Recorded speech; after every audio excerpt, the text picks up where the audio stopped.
नमस्कार दोस्तों, जिया डिफेंस में आपका स्वागत है। दोस्तों, भारतीय नौसेना बहुत जल्द राफेल एम का ऑर्डर देने वाली है। जी हां दोस्तों, एक स्थानीय समाचार आउटलेट ने बताया है कि भारत की cabinet committee on security CCS जल्द ही 26 दसोल्ट राफेल समुद्री लड़ाकू विमान के लिए एक आदेश को मंजूरी दे सकती है। सूत्रों ने कहा है कि प्रधानमंत्री नरेंद्र मोदी की अध्यक्षता वाली सीसीएस 22 मार्च 2023 को अपने सत्र के दौरान आदेश को मंजूरी देगी। भारतीय नौसेना आईएन के अधिकारियों ने अनौपचारिक रूप से संकेत दिया है कि डसोल्ट एविएशन के राफेल एम के प्रतिद्वंदी बोइंग F-18 सुपर हॉर्नेट को पछाड़ते हुए भारत के पहले स्वदेशी विमान वाहक आइनस विक्रांत के लिए लड़ाकू विमानों की आपूर्ति करने की प्रतियोगिता जीतने की उम्मीद है। इंडियन नेवल एयर आर्म वर्तमान में 40 MiG-29 विमानों के अपने पुराने बेड़े को बदलने की मांग कर रहा है। लड़ाकू भारत के पहले स्वदेशी विमान वाहक पोत आइनस विक्रांत से संचालित होगा। फ्रांसीसी लड़ाकू और यूएस निर्मित F-18 सुपर हॉर्नेट की पूरी क्षमता की समीक्षा के बाद भारतीय नौसेना ने कथित तौर पर पूर्व के लिए खरीद अनुरोध प्रस्तुत किया। अनाम रक्षा सूत्रों के स्थानीय मीडिया को बताया कि मूल्यांकन प्रक्रिया ने राफेल एम को अपने प्रतिस्पर्धी की तुलना में भारतीय नौसेना की परिचालन आवश्यकताओं और मापदंडों को पूरा करने में अधिक उपयुक्त पाया। दोस्तों, राफेल एम सबसे आगे है। जी हां दोस्तों, भारतीय नौसेना ने इस साल की शुरुआत में फ्रांसीसी विमान निर्माता डसोल्ट एविएशन के राफेल एम और यूएस आधारित बोइंग F-18 सुपर हॉर्नेट का मूल्यांकन किया, क्योंकि यह वर्तमान में परेशानी रूसी मूल के MiG-29 के से बने लड़ाकू विमानों के अपने घटते बेड़े को बढ़ाने की तलाश में है। नौसेना ने परीक्षण के बाद रक्षा मंत्रालय के विस्तृत रिपोर्ट सौंपी। टाइम्स ऑफ इंडिया का कहना है कि रिपोर्ट ने राफेल एम को भारतीय नौसेना की परिचालन आवश्यकताओं को पूरा करने में अधिक उपयुक्त के रूप में पहचाना है। दोस्तों, दिलचस्प बात यह है कि फ्रांस के रक्षा मंत्री सेबेस्टियन लेकार्नू, जो पिछले नवंबर 2022 में भारत में थे, को मुंबई के तट पर नए शामिल किए गए विमान वाहक पोत आइनस विक्रांत को विस्तृत दौरा दिया गया था। इस साल की शुरुआत में दोनों लड़ाकू विमानों ने गोवा में आइनस हंसा में तट आधारित परीक्षण सुविधा में परीक्षणों में भाग लिया, ताकि भारतीय विमान वाहक पोतों के स्किप जंप प्लेटफॉर्म से उड़ान भरने की अपनी क्षमताओं का प्रदर्शन किया जा सके। राफेल एम और सुपर हॉर्नेट क्रमशः फ्रांसीसी नौसेना की अमेरिकी नौसेना के साथ वर्षों से सेवा में है। दोनों नौसेनाएं इन्हें अपने परमाणु ऊर्जा से चलने वाले विमान वाहक पोतों से संचालन करती हैं। भारत के दो वाहकों के विपरीत है, जो विमानों को अपने डेक के उड़ान भरने में मदद करने की स्किप जंप मतलब शॉर्ट ऑफ टेक ऑफ लेकिन अरेस्टेड रिकवरी या स्टोबार का उपयोग करते हैं। अमेरिका और फ्रांसीसी वाहक कैटापुल असिस्टेंट टेक ऑफ लेकिन अरेस्टेड का उपयोग करते हैं पुनर्प्राप्ति या केटोबार विमान संचालित करने के लिए। STOBAR प्रणाली में विमान वाहक से अपने शक्ति का उपयोग करके वाहक के धनुष पर स्किप जंप रैंप के साथ उड़ान भरने में सहायता करते हैं। हालांकि केटोबार प्रणाली में एक गुलेल का उपयोग करके टेक ऑफ के लिए विमान को यांत्रिक सहायता प्रदान की जाती है, जिससे वाहक के उड़ान डेक में बनाया जाता है। इन दोनों प्रणालियों में रोधक तार जो तेजी से लेकिन सुचारू रूप से एक विमान को डेक पर उतरते ही धीमा कर देता है, उपयोग पुनर्प्राप्ति के लिए किया जाता है। पिछले साल 15 अगस्त को पहले स्वदेशी विमान वाहक पोत विक्रांत के शामिल होने के साथ ही भारतीय नौसेना के पास 2 विमान वाहकों हो जाएंगे, लेकिन दोनों युद्ध पोतों को चालू रखने के लिए पर्याप्त लड़ाकू विमान नहीं होंगे।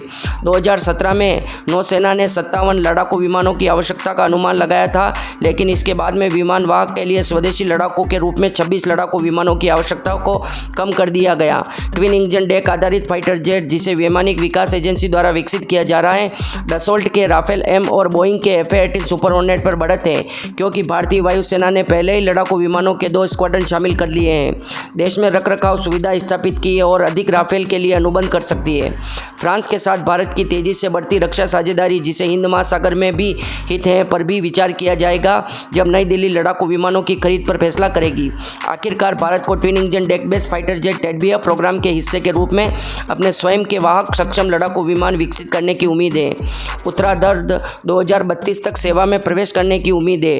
तेजस एन को शुरू में इस उद्देश्य को पूरा करने की उम्मीद थी, लेकिन 2016 में भारतीय नौसेना द्वारा इसे बहुत भारी समझा जाने के कारण खारिज कर दिया गया। और दोस्तों, इसके बाद ट्विन इंजन डेक बेस आधारित फाइटर जेट का निर्माण शुरू किया। टेडबी अब 2026 से 27 तक इसका प्रोटोटाइप आएगा। उसके बाद इसको विमान वाहक पोत पर नियुक्त किया जाएगा।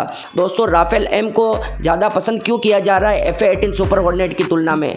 दोस्तों, आपको पता हो तो F-18 सुपर हॉर्नेट भी एक दमदार विमान है। उसके बावजूद इसमें वही इंजन उपयुक्त लिया जा रहा है जो twin engine deck base fighter jet में भारत लेने वाला इंजन F414, जो दोस्तों इसके F-18 सुपर हॉर्नेट के नए अपग्रेड वर्जन में इसका इनहेंस वेरिएंट मतलब जो F414 इंजन है वो 98 किलो न्यूटन थ्रस्ट देता है, और जो नया अपग्रेड वर्जन है F18 सुपर हॉर्नेट का, उसमें दोस्तों 110 किलो न्यूटन के इंजन का उपयोग किया जा रहा है, मतलब और भी इसको अपग्रेड किया जा रहा है।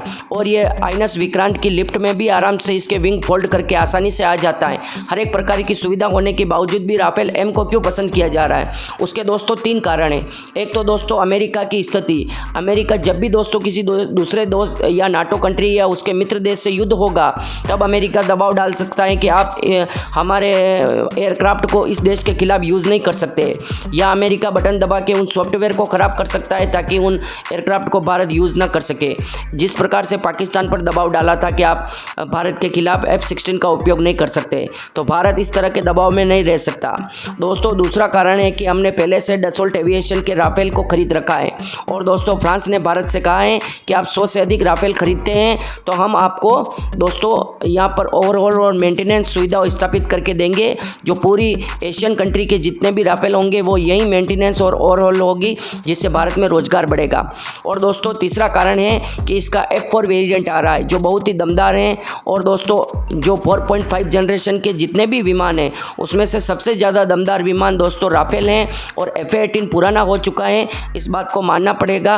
और जो अमेरिकी नौसेना है वो भी F18 सुपर हॉर्नेट को रिटायर करने में लगी हुई है, इसलिए भारतीय नौसेना ने सोच समझ कर यह फैसला लिया है। जबकि राफेल एम के विंग भी फोल्ड नहीं होते, उसके बावजूद भी राफेल एम को पसंद किया जा रहा है। इस कारण से दोस्तों अमेरिका पर भारतीय नौसेना या भारतीय सरकार अभी इतना भरोसा नहीं करती है।